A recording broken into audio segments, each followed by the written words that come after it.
اعوذ باللہ من الشیطان الرجیم بسم اللہ الرحمن الرحیم وَمَن يُوَلِّهِمْ يَوْمَئِذٍ دُبُرَهُ إِلَّا مُتَحَرِّفًا لِقِتَالٍ أَوْ مُتَحَيِّرًا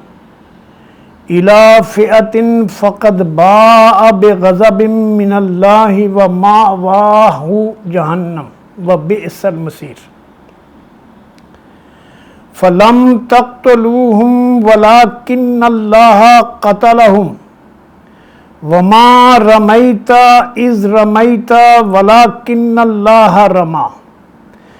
وَلِيُبْلِيَ الْمُؤْمِنِينَ مِنْهُ بَلَاءً حَسَنًا إِنَّ اللَّهَ سَمِيعٌ عَلِيمٌ۔ شروع اللہ کے بابرکت نام سے جو بڑا ہی مہربان اور نہایت رحم فرمانے والا ہے۔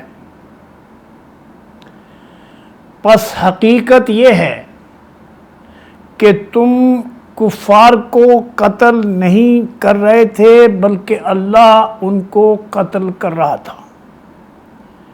اور اے نبی، تم نے نہیں پھینکا، اے نبی تو نے نہیں پھینکا بلکہ اللہ نے پھینکا، اور مومنوں کے ہاتھ جو اس کام میں استعمال کیے گئے یہ تو اس لیے تھا کہ اللہ مومنوں کو بہترین آزمائش سے کامیابی کے ساتھ گزار دے۔ یقیناً اللہ سننے والا اور جاننے والا ہے۔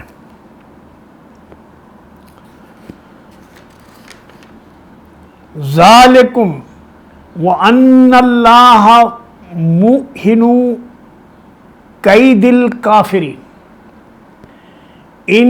تستفتحوا فقد جاءکم الفتح وَإِن تَنْتَهُوا فَهُوَ خَيْرٌ لَكُمْ وَإِن تَعُودُوا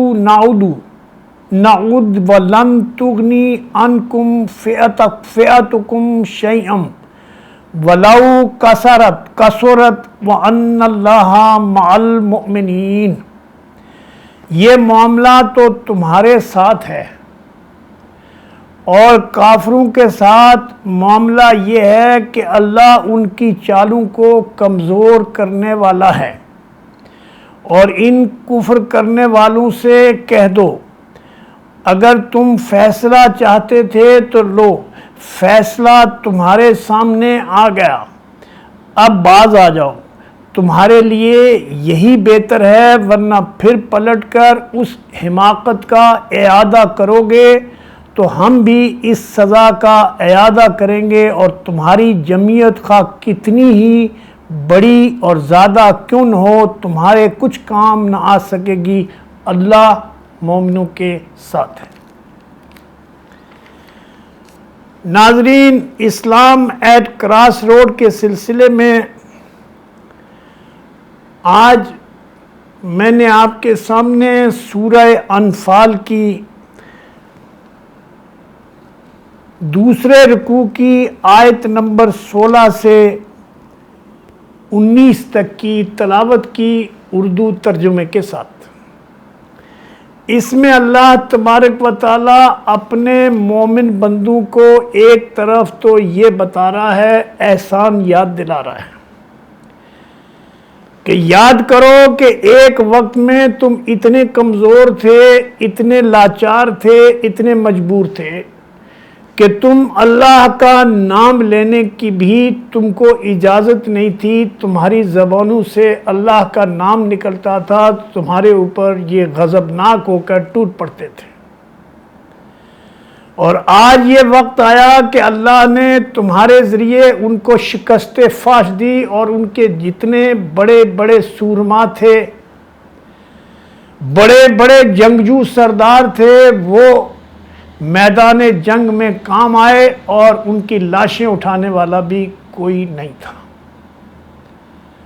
یہ وہ سرداران قریش تھے جن کا زوم کا یہ عالم تھا کہ مکے میں ان کے اجازت کے بغیر کوئی اللہ کا نام لینے کی جرات بھی نہیں کر سکتا تھا، یہاں تک کہ خانہ کعبہ میں بھی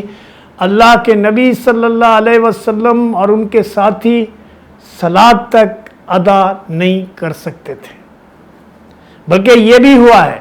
کہ ایک وقت میں اللہ کے نبی صلی اللہ علیہ وسلم صلاۃ ادا کر رہے تھے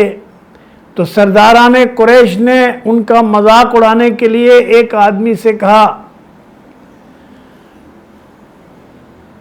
کہ کوئی آدمی لا کر ان پر گندگی پھینک دے، اور وہ آدمی گیا اور اس نے جا کر ایک اوجڑی اٹھا کے نبی صلی اللہ علیہ وسلم کے اوپر، جب وہ سجدے میں تھے، ان کے اوپر ڈال دی، اور وہ سجدے ہی میں رہے وہ اس وقت تک، یہاں تک کہ فاطمہ رضی اللہ عنہا آئیں اور ان کے جسم سے ان اوجڑی کی گندگی کو صاف کرتی رہی۔ تو یہ بے چارگی کا عالم تھا۔ لیکن آج اللہ نے ہجرت کے بعد مسلمانوں کو جمعیت عطا کی، مقام عطا کیا، اور اللہ فرماتا ہے کہ یہ تم کافروں سے نہیں لڑ رہے تھے، تم ان کو قتل نہیں کر رہے تھے، بلکہ اللہ ان کو قتل کر رہا تھا، کیونکہ اللہ مومنوں کے ساتھ ہے۔ اور پھر اللہ وارن بھی کرتا ہے ان لوگوں کو جو کفار اور مشرکین حملہ آور ہوئے تھے، مسلمانوں کو اور اسلامی جمعیت کو تباہ اور برباد کرنے کے لیے میدان میں آئے تھے، بڑی تمطراق کے ساتھ آئے تھے، بڑے جاہ و حشم کے ساتھ آئے تھے، بڑی فوجوں کے ساتھ آئے تھے، اور مسلمانوں کے پاس کچھ بھی نہیں تھا۔ 313 کی تعداد میں مسلمان میدان میں اترے تھے، نہ ان کے پاس تیر ان کی تعداد میں تھے، اور نہ ان کے پاس تلواریں تھیں، نہ ان کے پاس اونٹ تھے، نہ ان کے پاس گھوڑے تھے، لیکن کفار کے پاس سب کچھ تھا۔ لیکن ان 313 کے پاس اللہ کا دیا ہوا ایمان تھا، اللہ کی دی ہوئی حمایت تھی، اور اللہ کے اوپر بھروسہ اور یقین تھا۔ تو اللہ فرماتا ہے کفار اور مشرکین کو کہ تم نے اگر پھر جرأت کی تو پھر تمہارے ساتھ یہی سلوک ہونے جا رہا ہے کہ تمہارے 70 کے 70 سرداران قریش جو ہے وہ مارے گئے ہیں، اور ان کو ایک گڑھے میں ڈال دیا گیا، ان کی لاشیں ایک اندھے کنویں میں ڈال دی گئیں، اور جہاں اللہ کے نبی صلی اللہ علیہ وسلم نے ان کو ایڈریس کیا اور یہ بھی کہا کہ تم نے دیکھا کہ اللہ کے نے جو وعدہ ہم سے کیا تھا، فتح کا وعدہ، کامیابی اور کامرانی کا وعدہ، اللہ کے دین کے غلبے کا وعدہ، وہ تو پورا ہو گیا، اور تم نے دیکھ لیا کہ تمہارے ساتھ بھی وعدہ پورا ہو گیا کہ تم بھی جہنم کا ایندھن بن گئے ہو۔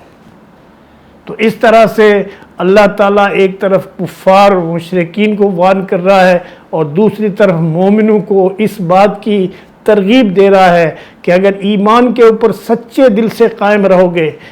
اتحاد کو قائم رکھو گے، اور اللہ کی ہدایت کو اور احکامات کی پابندی کرو گے، ایمان میں نفاق نہیں داخل ہونے دو گے، گروہ در گروہ نہیں ہوگے، فرقوں میں تقسیم نہیں ہوگے، تو اللہ تمہیں کامیاب اور کامران کرتا رہے گا۔ اقول قولی ھذا استغفر اللہ لی ولکم وسائر المؤمنین۔